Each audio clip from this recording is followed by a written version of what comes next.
नमस्कार मित्रांनो, आज आपण पाहणार आहोत एका रहस्यमय तळ्याची गोष्ट, जिचं नाव आहे रहस्यमयी सफर।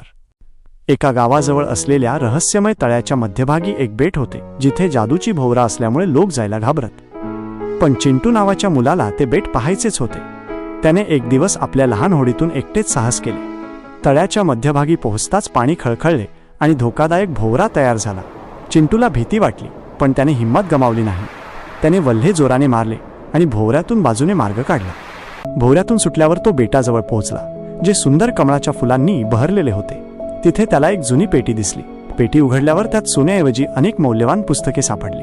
हा ज्ञानाचा खजिना पाहून चिंटूला खूप आनंद झाला। चिंटूने दाखवलेल्या साहसाचे हे फळ होते। त्याने गावकऱ्यांना सांगितले की भीतीने आपण संधी गमावतो, पण धाडस दाखवल्यास आपल्याला ज्ञानाचा आणि आनंदाचा खजिना मिळतो। व्हिडिओ आवडल्यास व्हिडिओला लाईक करा आणि चॅनलला सबस्क्राईब करा।